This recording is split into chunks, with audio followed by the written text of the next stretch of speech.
When we first met and started playing as a band and we were a lot younger, we were all into the Beatles in quite a big way. I was obsessed with the Beatles and I just thought, how does this band come from? A lot of things that might be obvious, like The Clash and the Smiths, and then a lot of things that might not be so obvious, like Billie Holiday, Miles Davis, Velvet Underground. Nirvana, the Velvet Underground, the Stranglers, everything really. I just have Jackie Wilson and Django Reinhardt. Supergrass, Leonard Cohen and Isaac Hayes. Normally childish, petty squabbles about who was the tallest or who was fancied the most by the bus conductor, and heard him play guitar.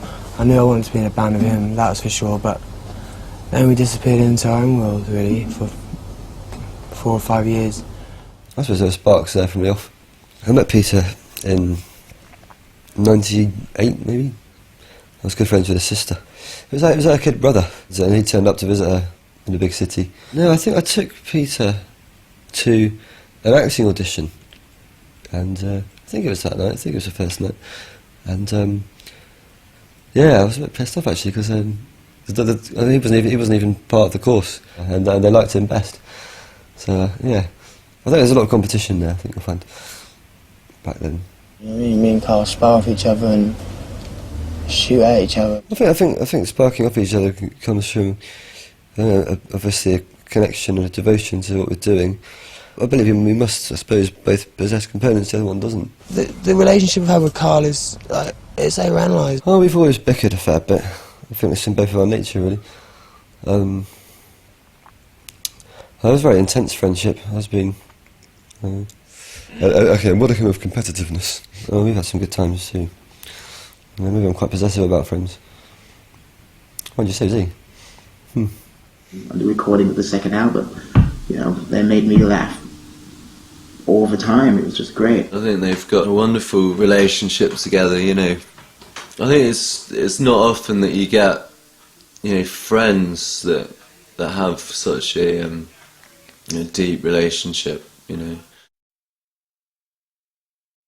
I waited so long for that moment, you know.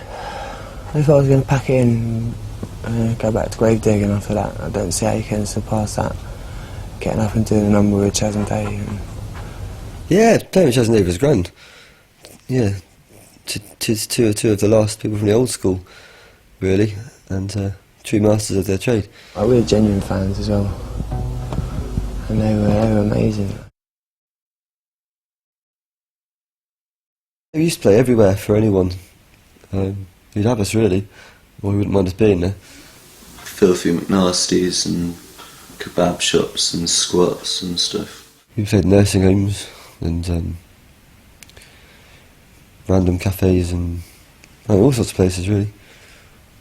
So I met Vanny at Angel Tube Station, and then we walked down to Filthy McNasties on the Pentonville Road, and I met Pete and Carl in their 50s cut suits, well, their old and haggard 50s cut suits, drinking David Nevins, and I started hanging out with them. And, you know, initially it was just like meeting out with some really, really funny guys, and they just made me laugh and howl all the time. It was just really, really funny.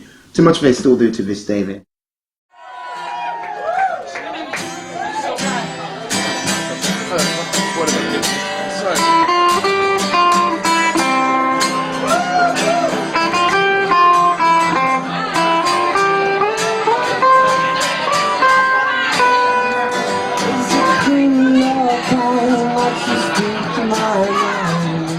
Yeah, we got everyone to sit down. Yeah, that's always ideal circumstances, and we just like the pair of us and a couple of Guinnesses and whiskies, a couple of stools. Yeah, and a room full of bodies.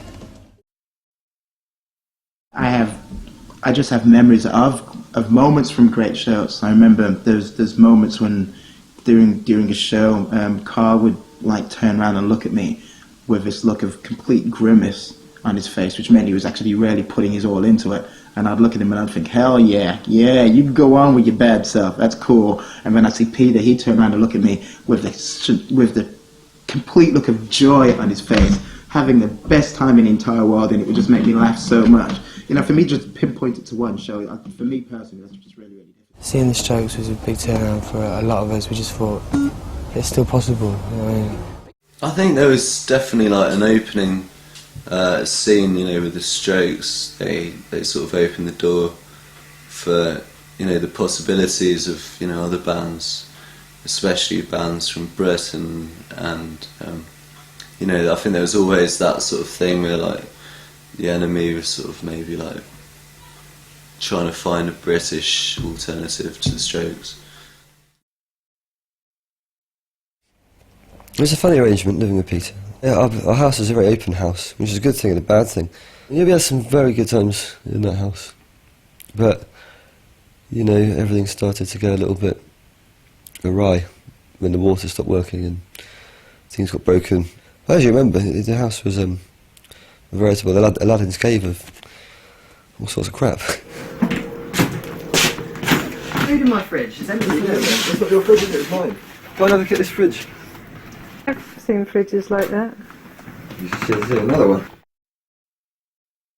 I think it's quite nerve-wracking actually doing the first single, because I think we'd actually been on the cover of NME before the first single had even been put out. You know? Well, we knew whenever Mick was dancing, things were going right. Basically, that's how we knew we were making a good. Yeah, it's great, boy. Yeah, he was a good dancer. It was a lot easier, you know, when we had Mick doing the first album as well. Mick really sort of taught us to like enjoy recording. We knew there was some legacy to be discovered therein, and you know, the obsession people seem to have with it, that I met on a day-to-day basis. I was always intrigued, but never really got a chance to explore that. So when we met Mick, obviously I knew London Calling, should I say, should I go, something like that. And we met Mick. I was expecting some sort of John Lydon character to walk through the door, tell us all we were shit and not punk, and then leave. Yeah, so when Mick came in, it was instant, we were relaxed and bonded instantly, really. And it just seemed like somebody cared about songs, was good around us, fitted in with the boys. He's, you know, like even during our first meeting, he danced, drank, slept, danced some more, and you know, had a smoke, and yeah, I think it was set, and we went to the pub.